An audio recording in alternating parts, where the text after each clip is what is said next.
Bienvenue sur la chaîne de Hello Charlie pour le deuxième épisode de l'émission Twitch à Voix qu'on organise de nouveau en partenariat avec la région Grand Est et surtout avec son super service Orientation Orientesse dont je salue chaleureusement chaque membre. Donc j'accueille dès maintenant Kelly. Ça va et toi? Salut. Alors moi du coup c'est Kelly Cruz.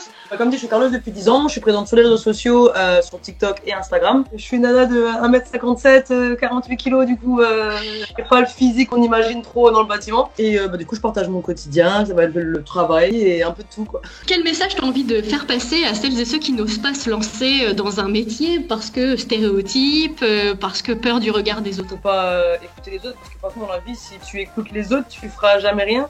Faut s'écouter, tout simplement, faut s'écouter. Ouais. Et même si on s'écoute et qu'on se plante, ça peut arriver aussi. Mais au moins, on a essayé. Moi, je dis toujours aux jeunes, quand ils savent pas trop quoi, ou ils ont envie de se lancer, je leur conseille toujours de tester, donc de faire des stages pour savoir si c'est vraiment ça qui leur plaît, et ainsi de suite. Et oui, cette soirée, elle est aussi très spéciale parce qu'on célèbre le prix régional 2021 pour l'égalité et la mixité des métiers organisé par la région Grand Est.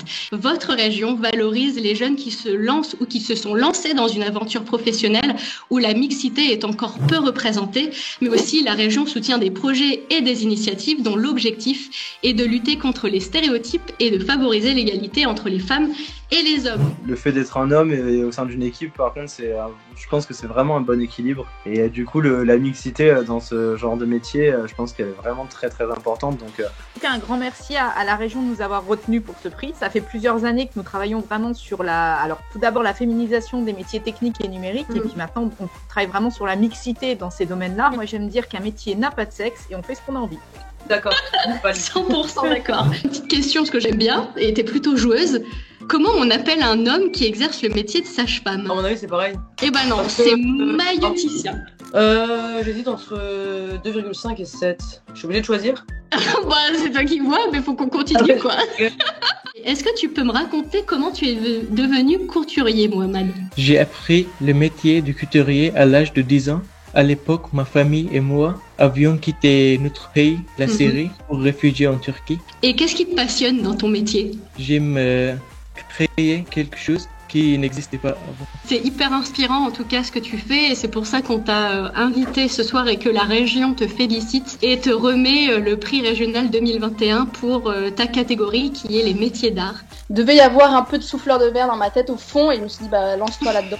Ce qui est assez fascinant, c'est que tu pars avec une matière donc molle et totalement visqueuse et tu arrives à construire quelque chose qui va devenir solide, transparent, et tu arrives vraiment à faire la forme que tu veux, et ça c'est assez fascinant comme disait un peu Mohamed, de partir de rien et d'arriver à quelque chose de hyper majestueux quoi. Est-ce que tu peux me dire pour qui c'est fait en fait l'industrie finalement? C'est fait pour tout le monde, pour tous ceux qui ont envie, qui sont un peu curieux, voilà. Et puis il faut savoir surtout qu'on est dans un secteur qui recrute énormément et on a beaucoup de mal à trouver du monde. C'est très varié, voilà. Il y a aussi des métiers administratifs, il y a aussi des métiers manuels, plutôt des métiers intellectuels. Donc je dirais que ce qui est bien, c'est qu'il y en a un petit peu pour tous les goûts. Et j'espère que ça permettra à certains jeunes qui se cherchent encore d'aller vers un métier. Donc c'est vraiment cool ce que vous faites. Moi, je trouve ça bien. C'est quoi ton dernier conseil d'orientation? De nos jours, on a un outil super qui s'appelle Internet. Et donc, je pense qu'il faut vraiment s'en servir. Aller fouiller, je pense qu'on peut vraiment découvrir des métiers auxquels on ne pense pas. N'hésitez pas à faire des stages. Et s'il faut en faire plusieurs, plusieurs. Et c'est vraiment le moyen de découvrir correctement les métiers, quoi.